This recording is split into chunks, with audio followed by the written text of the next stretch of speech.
at a time. Yeah, this is tea time. Yeah, making a difference.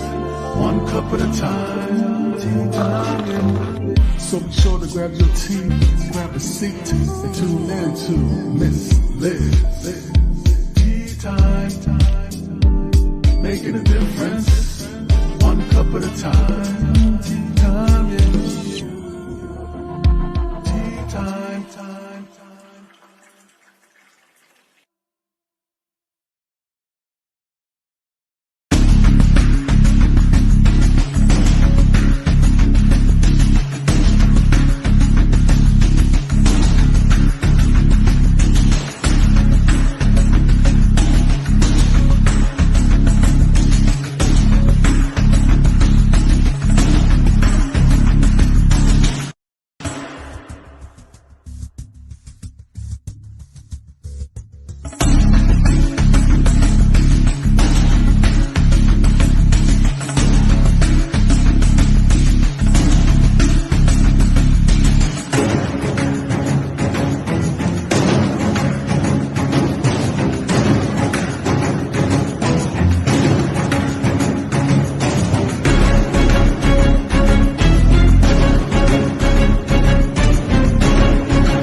Well, good morning and welcome to Tea Time. We are back with a new week with some new stories, some new guests who are going to bring a new flavor to the table. We're going to be making a difference today for the next generation with the beautiful Jill Ammon Vanderwood.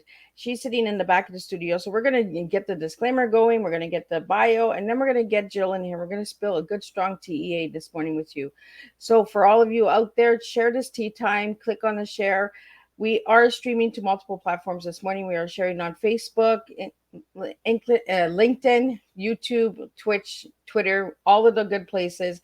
So if you're on those channels, please give Miss Liz a follow and subscribe so you can see all these amazing tea times. Switch over to the YouTube channel and give that a quick subscribe, and you can see all of these tea times live or replays. There are over 250 different shows. So this morning, we're going to start off with a good, strong cup of tea. We're going to give you a good flavor of outcome. So you get to choose. So we're going to talk about that with Jill. So before we get started, here we go. Disclaimer for Miss Liz's Tea Time live show. Miss Liz myself is going live using StreamYard. Before leaving a comment, please grant StreamYard permission to see your name at StreamYard.com. Please be advised that the content brought forward for any Tea Time show hosted by myself, Miss Liz, is always brought forward in good faith. However, may bring forward dialogues and opinions that are not representative of my platform. The facts and information are perceived to be accurate at the giving time of airing. All Tea Time guests and audience participants are responsible for using their good judgment in taking any action that may relate to the discussion. The content brought forward may include discussion for some where they may be emotionally at risk.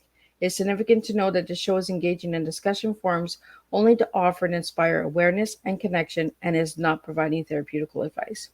If you have any questions about the disclaimer or the panelist discussion, you may freely contact me, Miss Liz, through my email at bookingmissliz@gmail.com. Moving forward, should you choose to voluntarily participate in today's show in any aspect, I myself, Miss Liz, welcomes you. And should you decide that the show is not made for you at this time, I respect that wish and will see you at a later show at a later date and time. And again, all tea times this year are done on Thursday, 10 a.m., 3 p.m., and 7 p.m. Eastern Standard Time. If they're not on a Thursday, it's because they are a rescheduled show, which will be a Monday or Tuesday. So now a little bit on Jill.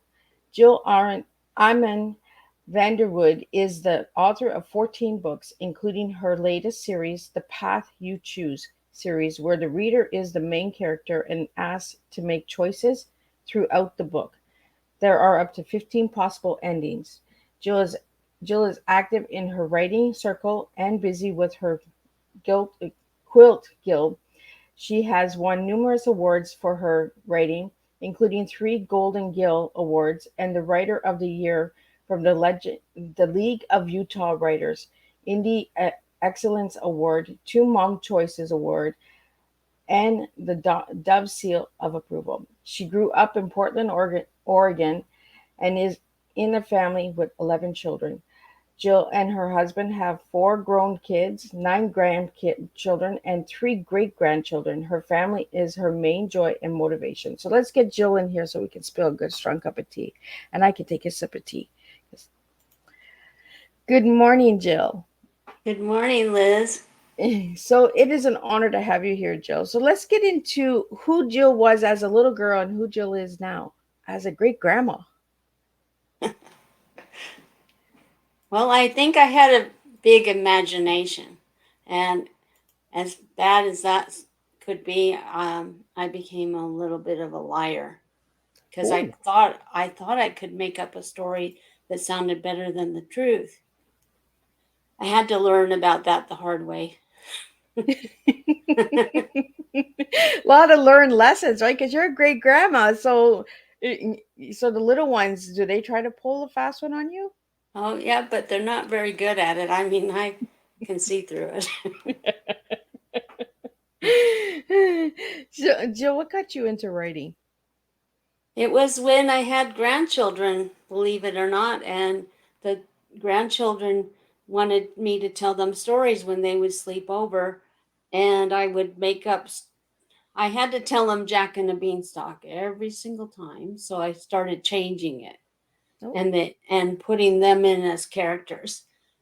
And then I decided, why don't I just make some stories with them as the main characters? And that's how it all began. Then I thought maybe I can write these stories. So I started going to some writing workshops and classes and decided that I was interested in writing. So you've written over 14 books. So how long does it take you to write a book? I'm trying to put out a book every year. Every year? I haven't quite gotten there, but I mean, there's some years where I didn't, but most years I put out a book. So it takes you about a year to write it, then process and publish and edit and all that good stuff, right? Yes, I hire somebody to edit my work before I do anything with it. So how old were you when you wrote your first book? The When it was published, I was about probably 53. Oh my goodness, Jill, I would not even give you. I don't even like you have 14 books out there. So 14 guys, do the math here. She's saying 53. Yeah, Wow. See, I'm a late bloomer. you just never know what age, right? You can be to start something. But Jill, I would have never gave you that. I would have thought like you were around my age. But you are a great grandma, so yeah, you'd have to be a little older. I'm a grandma, so you know. So Jill, let us know a little bit about the beanstalk. What was it about the Jack and the Beanstalk that really got you to? Well, I was just making up different characters for Jack and the Beanstalk and having other children go up the beanstalk with Jack. And then I decided, I'm tired of this Jack and the Beanstalk. Let's try something else. So how did you change the story? I just added my grandchildren as characters, putting them up the beanstalk with Jack. So they took their own little adventure up the stalk to see what they could get. Yes. Yeah, because I think when he climbed the beanstalk, he went and got the golden egg and he got a bunch of things. Did he not? The golden egg was one of them. I remember that. Yes. I don't know, but these grandchildren are in their 30s now, so I don't tell that story to them anymore. So they're like my age kid. My children, my daughter's going to be 31 on the 28th. So yeah, it does go by fast. The years go by fast. So any intentions of writing any new books in the new year? Or? Oh, yes. Well, there was a book that just came out in July, so that was Keeping Secrets. And So during, then go ahead. I went and spoke with an agent at a conference recently, and we're working on an idea that might work for him. We'll see. And I just want to have characters that have handicaps to be and show their superpowers besides looking at only their handicap. So is that going to be another series of choosing the outcomes, or? No, this will be a different series, but I'm still working on the path you choose as well. But I'm just taking a little step away and then come back. So do you want to tell us a little bit about the path you choose? Because I think it's a really innovative way of getting the reader involved in the story. So could you tell us a little bit about how that became?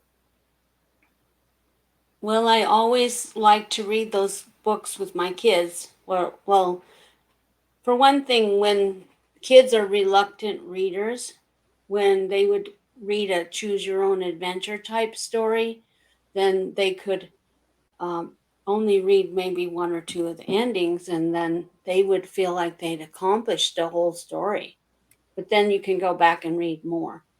But I decided to use that concept, only use it for teaching moral lessons. I mean, things that are hard for kids to make choices about. So the first book in that series is called Off Target, and it's a story where, and it's based on true stories that I found in the headlines, but it's not a real story. It's fiction. So in that story, the kids find a gun in the parents' nightstand and it's loaded, and the kid that owns the house, well, took all of his friends up to see this gun, and they all took turns holding it.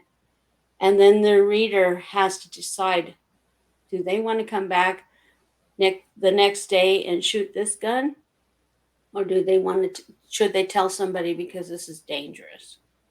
And so that's how the choices start. And some of the choices don't turn out so well. Actually, somebody could get shot, and but I don't have anybody die in the book. But they do realize the consequences, that a gun, it shouldn't be in the hands of children without adult supervision. I'm not against guns. I think that children shouldn't have guns on their Yeah. own. So And how is it at the end of the book? Is it throughout the book that you're asking them to make a choice, or is it yes, at the end of the story? no, it's throughout the book. So at every corner, they have to decide which direction to go. So at the end, there's several stories. There's one where they come back to shoot the gun. There's one where they tell somebody and they get the parents all get together and talk about it and tell the children. But one story goes as far as somebody's being bullied at school. He decides to take the gun. The kids encourage him to take the gun to school just to show the kids who's the boss. And that doesn't go so well. In one case, that story splits off. In one case, the main reader decides that he better tell somebody that he thinks his friend has a gun at school. And the other one, he actually goes into the cafeteria and flashes the gun around, and everybody's hiding it. So that's how it goes throughout the book. They could go off this one direction in the beginning, or they could go all the way to the end where something actually happens that's bad. So like in each chapter, do you have a part, Jill, where you say what choice would you make for the outcome of Yes. this part of the story, and then you move on to the next part because of the choice that they make in that chapter, Uh then huh. it'll decide what's going to happen in the next chapter for them, correct? Yes. And so they probably have more choices. When they see that somebody has a gun, do they tell somebody, or are they too afraid, or they don't think something's going to happen? And then at the end, there's endings throughout. So you don't read this book straight through. You read it according to what choices you make. So you turn to that page where that choice is. And then you'll have another choice and you'll turn to another page. So you might start at page one where everybody reads the first 6 pages together. And then you end up on page 50 something with your ending. And then somebody else you're reading a different story. You end up on page 30. so on like that. I think that's really cool. I think that's a really a good way to open up the mind, right? Because each kid that'll read it will have a different journey, you know, different outcomes. Hmm. I think it's really an incredible way to bring choices, you know, like do you make this choice on the left side or the right side, you know? And then the next kid next to that child reading the book will pick, you know, especially in a classroom when you have a classroom of like 30 kids, they all have Yes. different outcomes, right? So it makes a really good conversation. It brings open conversation of what choice did you make and why did you make that choice, you know? Yes. I, And then if that really like choice it. didn't turn out well, you can go back and read a different one. And you can read it over again, right? Because you, if you want to see a different angle of where the story will take you, if you go left instead of right the next time, it's really good for like book clubs and stuff like that for good open conversation, right? Like what choice did you make? Where did you go? What page did it take you to? Like there's a lot of conversation that can come from that book. Yes. And then I also wanted to use that book in a group setting where you divide it into 14 or 15 groups, how many endings are in the story, and have each group read one part of the story, and then have a spokesperson come at the end. What did your group learn from that? Oh, that's really interesting. So do you have these books in the schools, Jill? I'm working on getting them into schools. Uh, I'm talking about it every chance I get, and I have been to schools, but not with this series. I have a book about bullying, and I have done assemblies with that.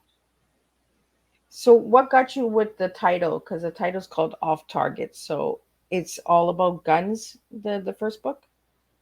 Yes, So I it's think it's about good. I guns. think it's really good awareness as well because you're bringing awareness to guns. And like you said, you're not against guns.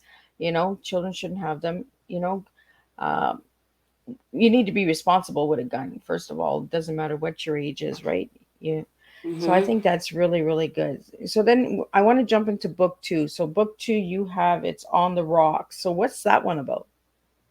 On the rocks is a term that you use in drinking alcohol, Oh, and so this is about underage drinking. Now, there's two books that are very similar: On the Rocks and Cheers. On the Rocks is for boys, from a boy's point of view, because at a younger age you're more influenced by your own gender usually. yeah. And then the Cheers is a girl book. So a lot of the stories are kind of the same and maybe with different twists to them. And then there's some different stories in each book, but some of the pictures are the same. So they're just from a different point of view. So book two is on the rocks. That's for the boys, and then Cheers is for the girls. Yes, about underage drinking. And we've been hearing ads all the time that kids need to make a choice about drinking because some kids are starting to drink as young as 9 years old. And I wanted to target from 9 to 14 year olds with these books because sometimes you have a sibling who is doing something and you want to be just like that older brother or sister. And there's a danger in that. There's a danger for the teenager as well. So Jill, what got you into that topic? I have a lot of experience in my family with alcoholism, and I was married to an alcoholic at one point. I'm not now. And I've had to see this from the other side. I'm not a drinker, I don't drink at all, but I've had to witness this. And once there's an alcoholic in the family, it kind of runs through the family here and there. Even on my growing up side, there's a few people that have had problems with alcohol. So I thought maybe if kids could learn about it at a young age, they could make those choices early and they could see what could really happen because they're putting themselves in the place of the person who's making these choices. So they're actually making choices in the book themselves. I think it's really empowering what you're doing, Jill. Like having these books, we don't speak of this, right? We don't speak of guns. We don't speak of underage drinking. We don't speak of these topics. Uh, and I like that you have these books out there. So the outcome in book number 2, let's get into book 2 and then we'll get into book 3. So for the boys, what choices do they have to pick from? In the boys' book, there's a kid that there's been rumors at school that he is drinking, and that this one boy has come to school drunk a few times. And then that boy decides to have a party while the parents are gone and invites the main character to that. Well, he before the party, he brings out a flask at school and says, "Let's get this party started now. You want to come and have some drinks with me?" And then the character says, "Oh, I think those rumors are true. He is drinking, and he has to decide with his own classmate if he's going to go out on the playground and drink, or is he going to say no and go home." And it goes on like that. The two boys are home alone because the parents have decided to trust them for a weekend while the parents are away. And the older brother is starting to break rules right away and have friends over, and then they have a party. Him and his neighbor have a party, and the kid has to decide if he's going to go to that party. And then he has to decide, is he going to get in a car with a drunk driver? Is he going to, um, when somebody passes out at the party, is he going to call 911 or get out of there so he doesn't get in trouble? And those are the choices that go throughout the book. So in the girls' book in book 3, you call it Cheers. Why that title? Well, cheers is another drinking term, but so on the rocks, I used it as the drinking term and as they have an accident on the rocks on a cliff. So I used two examples there. And then in cheers, the girls are at a cheer practice, learning how to cheer and with an older girl. And she offers a glass of wine and says, "Let's have a toast because you did a good job on your cheers." And then she says, "You don't have to take the glass of wine, but at least hold on to it for the so we can clink glasses, you know." And then the main girl has to decide, am I going to drink this wine or should I put it back? Her friend puts hers back, but does she has to decide. And then the girl that was leading the cheers picks her up for a party, and she is already acting like she's pretty drunk before when they get in the car. And then at the party, the girl who was leading the cheerleading actually passes out, and she's been drinking since early in the day, and by the time she got to the party and drank more, she's had too much. And then she also has to decide, am I going to call 911? And her sister tells her to get in the car and get out of there. And she gets in the car with drunk driver. And the girls go on the freeway. They're being really loud, and she's in the middle of a dangerous situation if she made that choice. So, and again, it's the same as book 1, right? They have different choices and different pages. So if they take the left side, they go to a certain page, and then if they take the right Yes. side.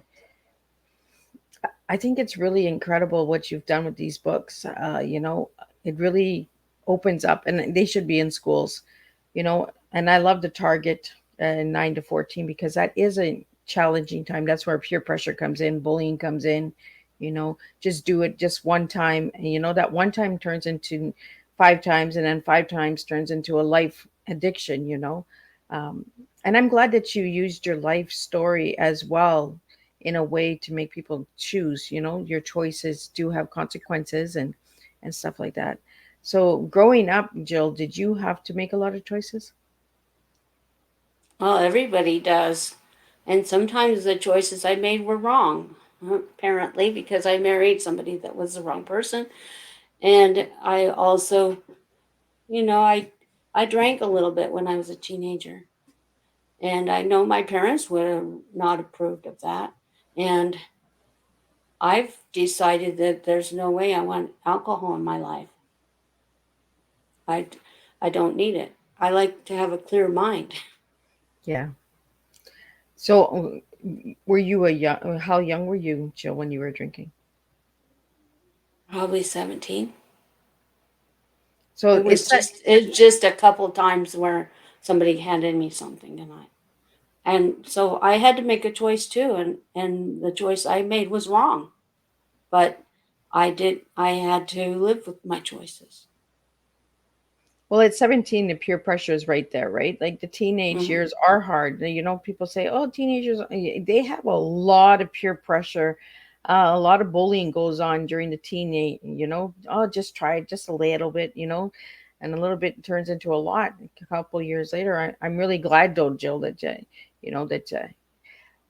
this is something we don't really talk about is the kids, the addictions, how young they start, and where they can turn out to, right, by a choice that we make. For any of the listeners that are out there, if you're struggling with any of this, like, I think these books would be really incredible for you to grab. If you're trying to teach your children different outcomes in life, make different choices. This series is really incredible to grab. So, Jill, if they wanted to grab this series, I want to talk about your other books as well. For this series, the Choose the Path, um, where can they find these books? These books are available on Amazon.com, and they're also on Kindle, and they're set up the same way. There's a guide at the beginning, and it tells you what pages to choose for each story. So if you wanted to print out that guide, you could just go from one story to the other. You could skip the first 6 pages or whatever to go right into the story, because every story starts the same.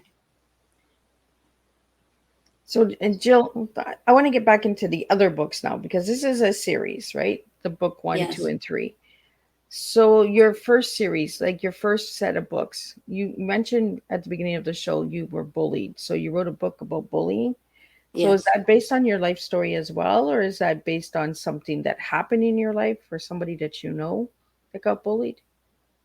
Okay, before you go to that, I wanted to remind you that there's 4 books in the Path You Choose Oh, series. oh, And I only have the three. Is there a fourth one? okay, the one that you had up on the screen is called Keeping Secrets, and that came out in July. Okay, yes, that's the one. Yeah, that's your newest release. Yes, that's the one that you had sent me. So sorry about that. So let's get into the book four before we jump into the other I'm books. sorry.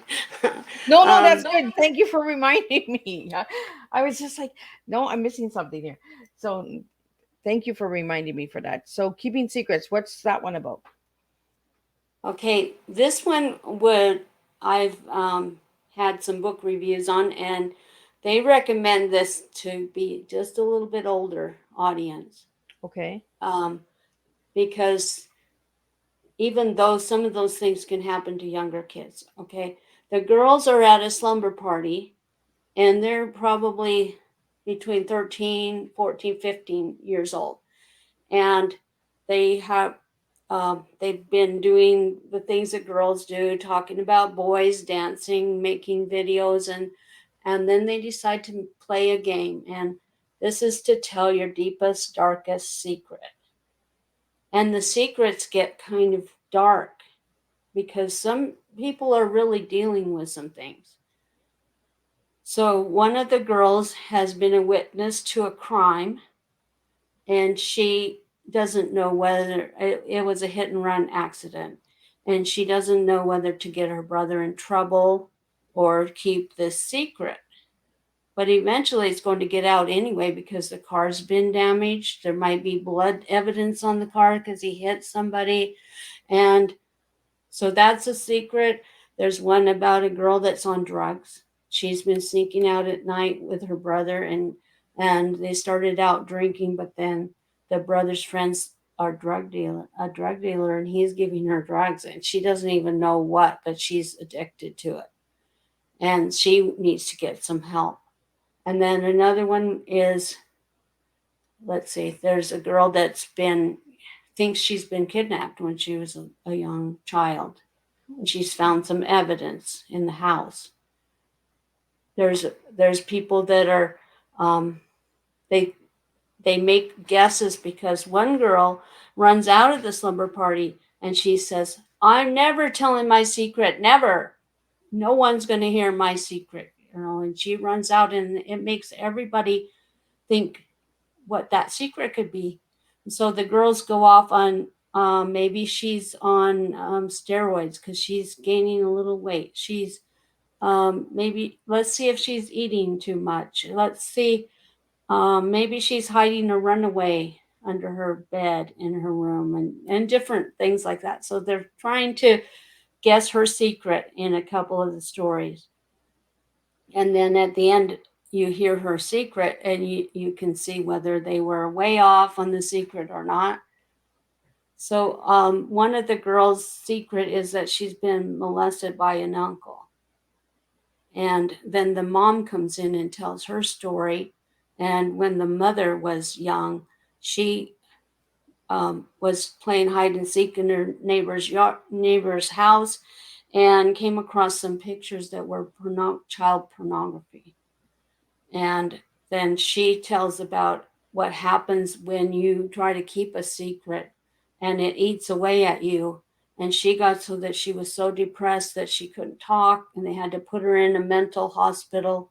And the mom tells that sometimes you should tell your secret because keeping it is more harmful. And the people that were involved could have been, in more danger because she didn't speak up. And those are the difficult secrets. And then I handle them by having the kids try to help them solve it. And there are places where you can go for help if you don't want to turn to your parents. There's a school counselor, there's the minister at your church, there's a lawyer, a doctor. Those people, the counselor sometimes has to tell the secret if it's harmful. They're not they're not doctors unless they're doctors. And so these people, the clergy and the doctor and the lawyer, can keep your secret. It's confidentiality. But they will probably also help you try to solve it.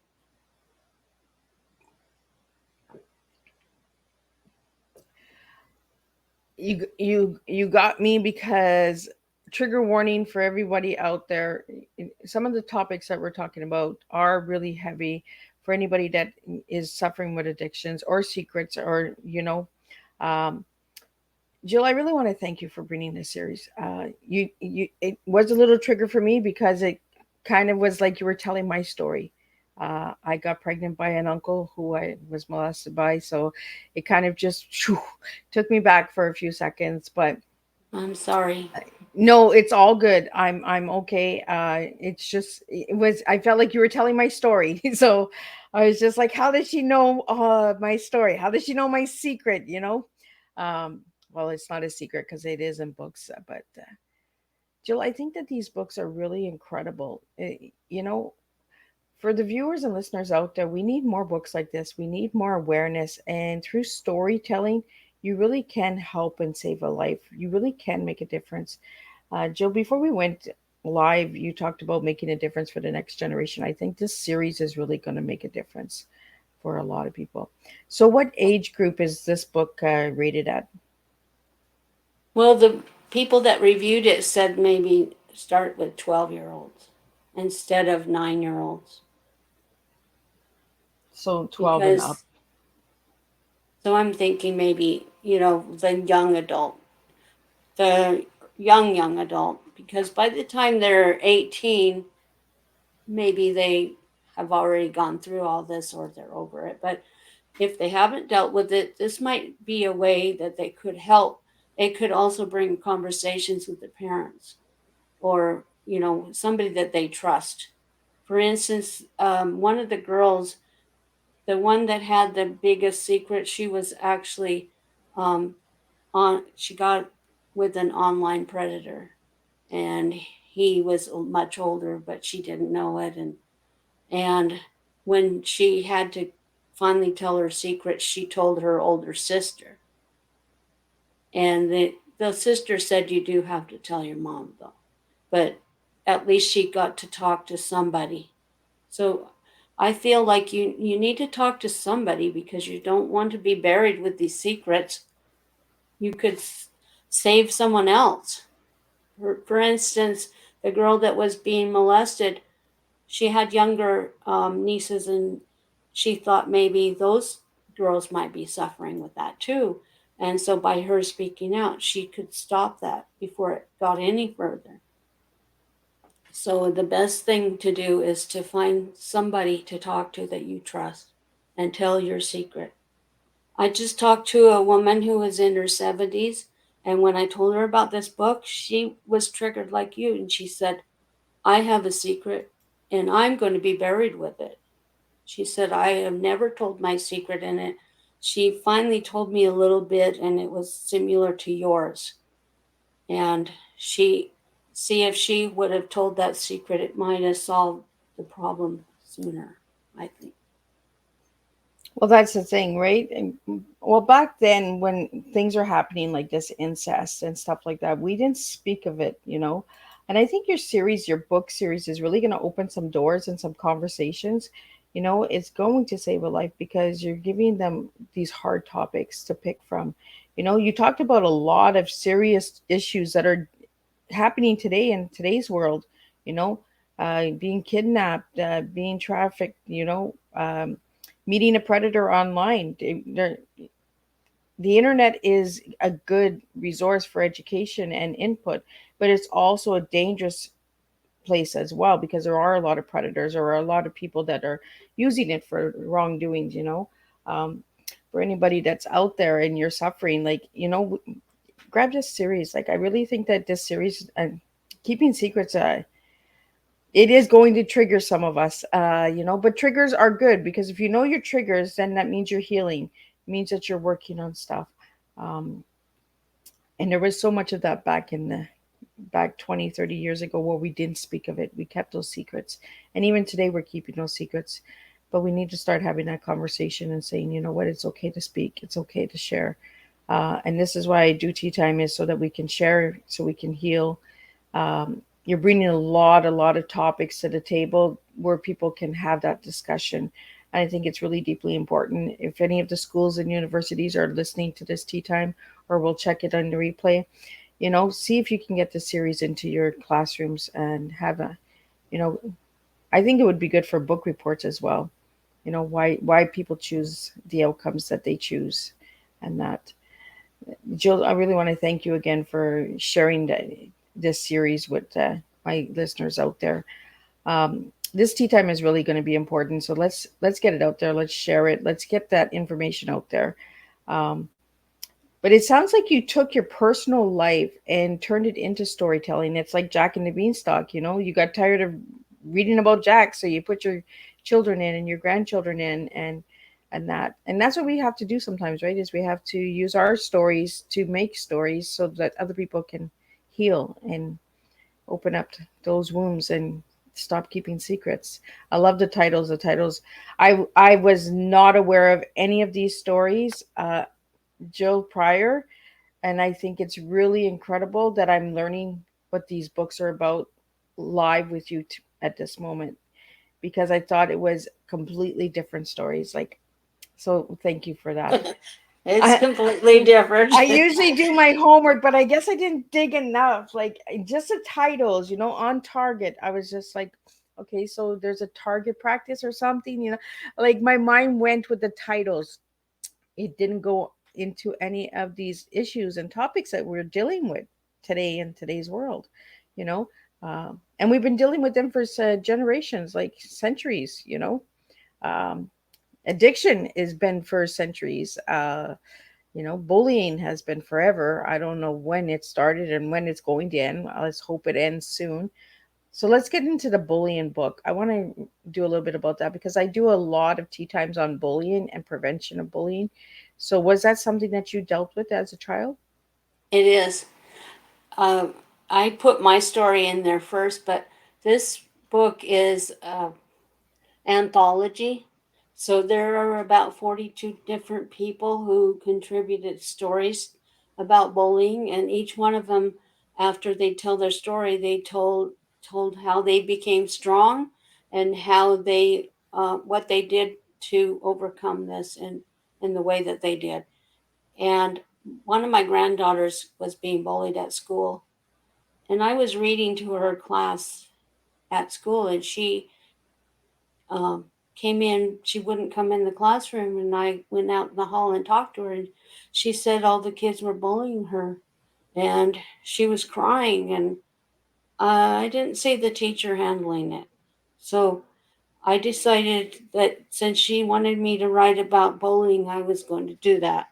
And so my story's in there, several of my family members, and then I also interviewed a man who was a NBA All-Star basketball player. And he almost didn't become a basketball player because he was being bullied in the locker room, and told his story and how the coach blackened the windows and let him practice without anybody watching him. And it turned out that mostly the boys that were bullying him saw his potential, and they saw that he could be better than them, and they thought they would lose their chance to become basketball players if he got anywhere, so they tried to get him to stop being a basketball player. And different people, even some movie stars, have I interviewed about their story. One lady, when she was young, she had her teeth were more gum than teeth, and it was embarrassing, and people were calling her Gumby. And it turned out that she became a advertiser for toothpaste. Can you believe that? And she just learned not to put her lip all the way up. And she became a model, and then she was an actress, and she overcame that. And she just said to kids, do whatever you're good at, find out what you're good at, and just practice that. You don't have to let the other kids know. For instance, her nephew, she said, was um, being bullied at school, and he found out he was good at tennis. So when he wasn't at school, he was practicing tennis, and he went a long ways with that. You don't have to be what people say you are, like you told us earlier. Yeah. I don't have to be bullied anymore. I was bullied in school because I was a new girl and because I told on somebody. And so all the boys in the class decided that they were going to get me, and they did. And no matter where I went, they tried to trip me, they spit at me, all kinds of things. When even after school, I had eggs thrown at me. I had spit in my hair and long hair, and I had to hold it out here so it wouldn't drip on me. It was just nasty stuff. And I overcame that. And I'm not that person that they say I was. I really think that this morning's tea time is really inspiring. It's really shows you that you can make a difference, you can change your life, but I the effects of bullying last a lifetime, you know. Uh, I'm sure certain things trigger you as well, Jill. If you see somebody getting bullied, or it brings back that memory of, somebody tripping somebody, it really does affect us for lifetime, you know but we can make a difference, and we can change our stories. We can be that person, like you said, the lady for the toothpaste. You just never know the outcome of your life. And I really think that I this morning's tea time isn't showing me that, just keep pushing through. No matter what happens, just push through, and continue on. Be that person that they all say you can't be. Someone says you can't do that, you go out and you do it. You show the world that you can. Uh, it's really, really inspiring this morning. This tea time is not anywhere where I thought it was going to go. So thank you so much, Jill, for it, because I think we need these heavier tea times sometimes. We need a good, strong cup of tea, and we need to get these topics out there. So I want to talk about your T before we wrap up because we're getting there. Uh, if I give you the letter TEA, what three words are you going to give me this morning? We talked about this now. I I can't remember. I'll see. I think it was T was teaching, Mm-hmm. wasn't it? And E was educating. Example and education. Yep. Example, and then I said A was author. Yes. So do you want to tell me why you gave me those three words? Because I feel like my goal is to teach. And I've been a Girl Scout leader, and I know that kids don't make choices very well. So when I was a Girl Scout leader, was, I would take the girls into the store and they get to pick out what they wanted for their craft. They couldn't make that choice. There were too many. So I learned that you have to just give them a few choices. So I would get three things and they can choose pretty well when there's only three. But if you give them too many, Yeah. they can't. So in my books, I just do a few choices. And I've just been around children my whole life. I'm the third child out of 11. And then I had four children of my own, and then nine grandchildren, and the three great. So I've always been around children, and I'm always an advocate for children. I want them to have their best life. So teaching is what I'm doing. So, and for the word E, for the letter E, you gave me example and education. I knew education was going to come from you because we talked about that before we went live, how important education is. Uh, so, what's the example? You can't expect someone to do something that say you're doing something that's not right. You can't expect them to learn not to do it by you. But sometimes they do. Say parents that smoke, a lot of times the kids will say, "Oh, there's no way I'm going to smoke." So example does work sometimes the opposite, but usually you have to be the example for the right way. So, and I want to get into your A. Your A is author. So, you want to share a little bit about that? Well, I went through school like everyone else and some college, and I raised my children, and I wasn't an author. I didn't know. Nobody told me you're very good at this.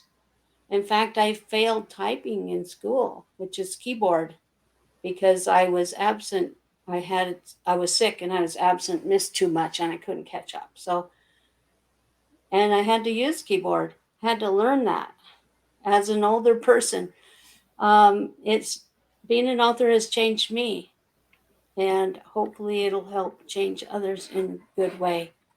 After being bullied, I made a vow to myself that I would never speak up. I would never do anything that would call attention to me because I didn't want to be bullied again.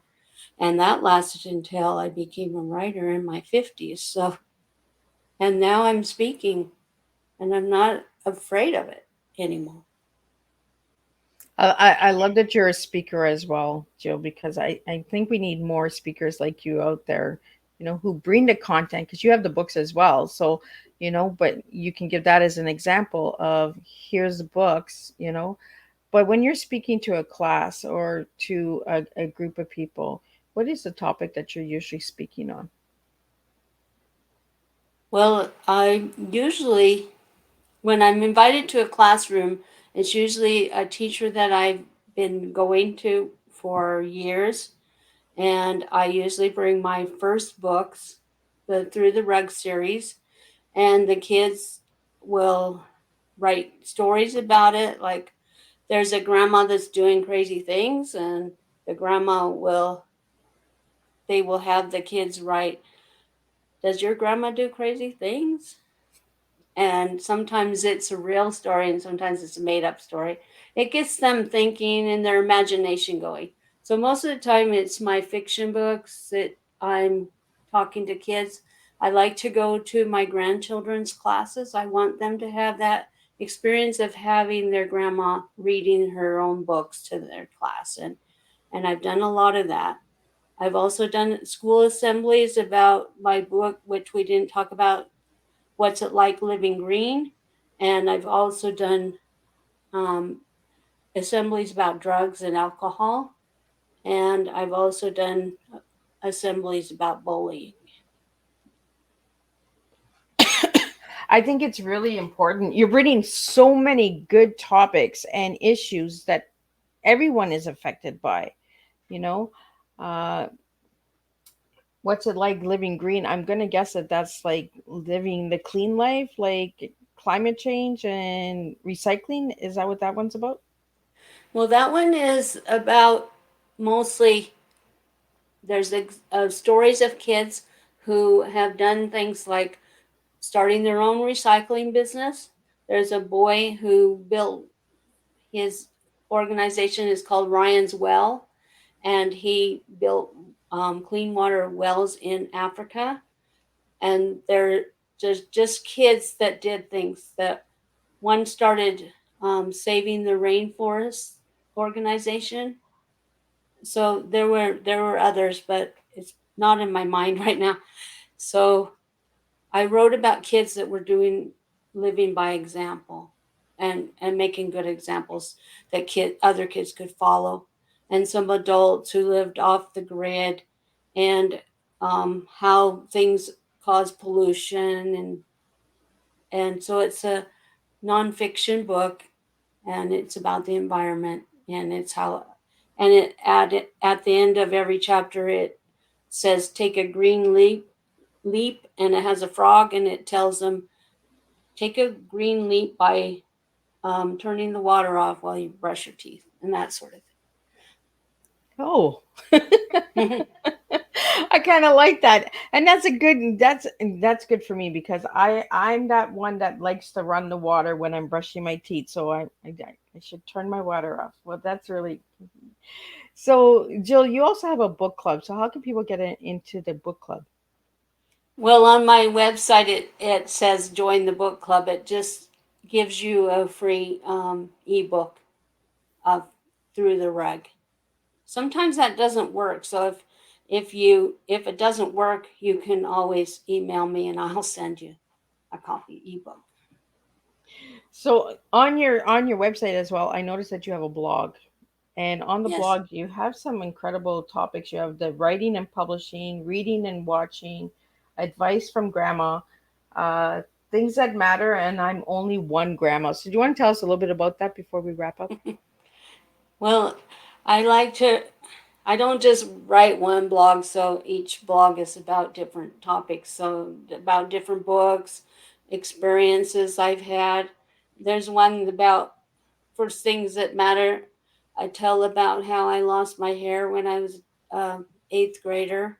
My hair just fell out in handfuls, and how that experience affected me, and then how I found out what I found out about it, and that my hair did grow back. So, and then I had people say that that happened to them, and hopefully their hair will grow back too.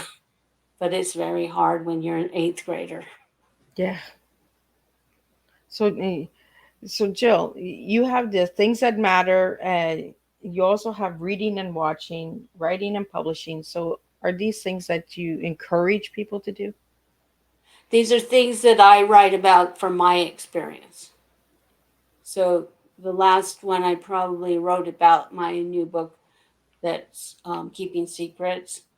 And I'm going to start writing a series on writing and publishing where I do short articles about my experiences in writing, how I started, what kind of things happened, and what I recommend. So I have so many topics that I want to write about on that topic so they can help other people say, hey, she did it. Maybe I can do it.